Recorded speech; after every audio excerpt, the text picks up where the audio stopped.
राजा छत्रसाल जी ने क्या कहा था, 7 समस्त के बीच में जुगल धनी बैठा, कहीं तुम साक्षात अक्षरातीत हो, हम जिन्हें तुम्हें बना।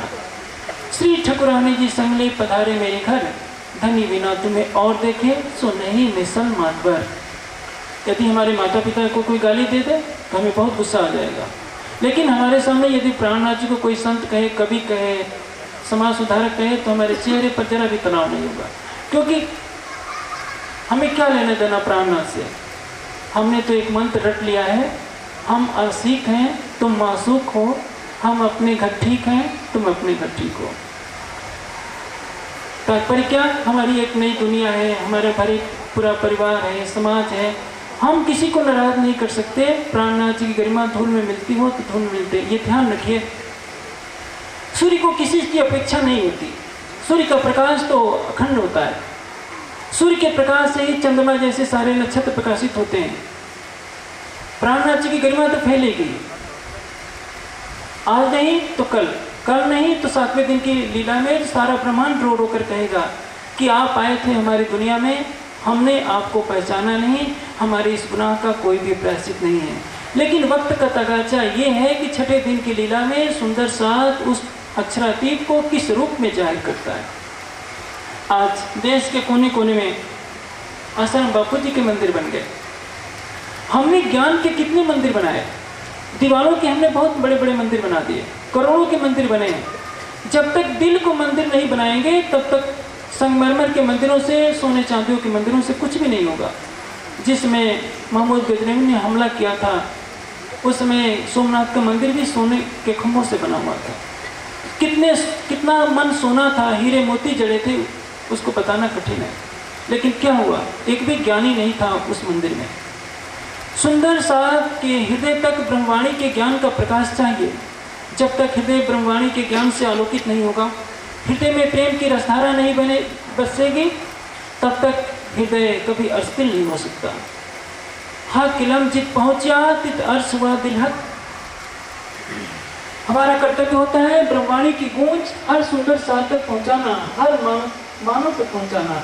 अंधकार में भटकता हुआ ये जीव न जाने कब ब्रह्म ज्ञान के प्रकाश में सच मोक्ष को प्राप्त हो जाए। लेकिन यदि हमें अन्य अवतारों की तरह, तीर्थंकरों की तरह, ऋषि मुनियों की तरह जंगल जंगल गुफा गुफा भटकना पड़ा होता, तब तो इस ज्ञान की गरिमा मालूम होती। हमें तो घर बैठे बैठे जबरन मिल जाता है, और वो भी सिफारिश करके सुनाया जाता है।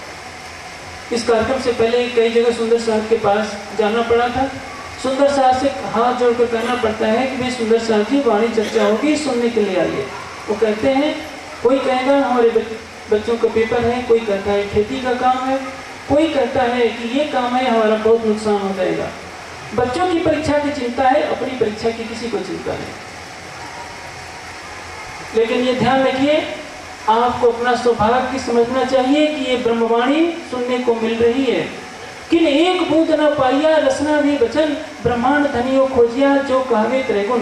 क्या ब्रह्मा विष्णु शिव से ज्यादा आप ज्ञानी तो हो नहीं सकते, लक्ष्मी से ज्यादा धनवान आप हो नहीं सकते, अक्षर ब्रह्म से ज्यादा शक्तिशाली आप हो नहीं सकते। आप तो मिट्टी का एक कण नहीं बना सकते हैं, अक्षर ब्रह्म तो एक पल में करोड़ों ब्रह्मांड बनाते हैं और लय कर देते हैं। आप खेती में की चिंता करते हैं कि फसल नुकसान हो जाएगी, हम टाइम नहीं दे सकते। उस ब्रह्मवाणी को आत्मसात कीजिए जिसके लिए अक्षर ब्रह्म की जागृत बुद्धि रात से ही बाढ़ देख रही थी और सन 1735 में उनकी इच्छा पूरी होती है।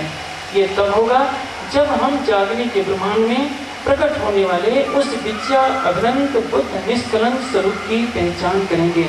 अभी भी जैसे कि मैंने आज कहा, बुद्ध और कल्कि को अलग अलग माना जाता है। बुद्ध का वही भावार्थ है जो कल्कि का भावार्थ है। कल्कि है जागृत बुद्धि रूपी घोड़ा जिस पर सवार होने वाला अक्षरातीत है। पुराण संहिता में कहा गया है, अगाध अज्ञान जलधौ पतिताश्च प्रियाश्च स्वयं कृपा अम्भोदो ममच्च पुरुषोत्तम। अज्ञानता के अगाध सागर में जब परम धाम की आत्माएं डूब जाएंगी तो कृपा के सागर स्वयं से स्थानंद परम आकर अपनी कृपा के सागर में उनको स्नान करेंगे। अब कौन आया है? सुनियो दुनिया आखिरी, भाग बड़ी है तुम जो कबू किन कानों ना सुनी सो करो है दिगार कसा। कई देव दानव हो गए, कई तीर्थंकर अवतार, किन सपनों नासरोनो सो इत मिलिया नरदार।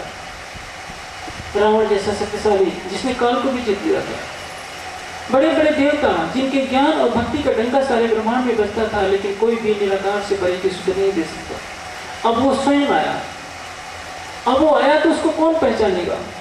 और जब वो आया तो ऐसा ये माया अमल उतारे श्री मोहम्मद मेरा टोने ही को आकार, ऐसा छिपाने वाला भेष लेकर के आया कि बड़े बड़े ज्ञानी के ऊपर भी पर्दा पड़ जाए। दिल्ली में है, औरंगजेब की आत्म को जगाना है।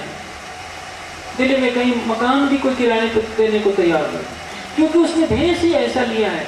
तिलक भी लगाता है, धोती भी पहनता है, कुरान भी पढ़ता है। हिंदू कर्मकांडी कहते हैं कि कुरान पढ़ते हैं इसलिए इनको कमरे किराए पर नहीं देना है।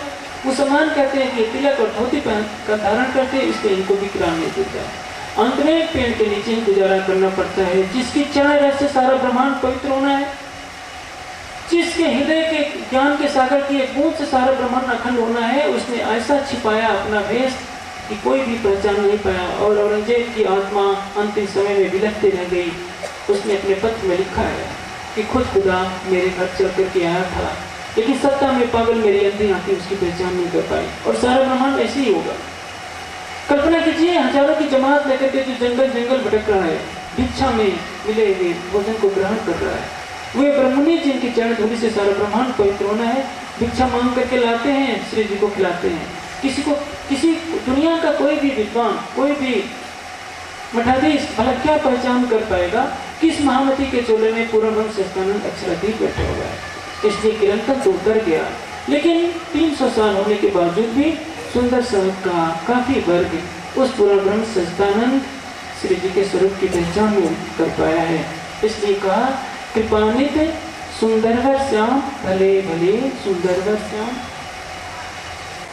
जब बुद्ध का अवतरण हुआ था राजकुमार सिद्धार्थ के रूप में, तो भी संसार आनंदित हुआ था, लेकिन उनका ज्ञान तो शून्य निराकार तक का था। अब ये वास्तविक विद्या अभिनंद बुद्ध निष्कलंक स्वरूप प्रकट हुए, जिनके ज्ञान में किसी तरह का शक संशय नहीं। सारे ज्ञान का प्रणेता जबराइल जिनकी बाढ़ देख रहा है, सारी जागृत बुद्धि का स्वामी इसराफिल फरिश्ता बाढ़ देख रहा है, और इन दोनों फरिश्ते का स्वामी स्वयं अक्षर ब्रह्म बाढ़ देख रहे हैं। कब पूर्ण ब्रह्म सच्चिदानंद मेरे ऊपर कृपा करें, मैं निज बुद्धि के ज्ञान को पाकर परम धाम की वहदत खिलवत निस्बत के मार्फत के रहस्यों को समझ जाऊं। उस ब्रह्म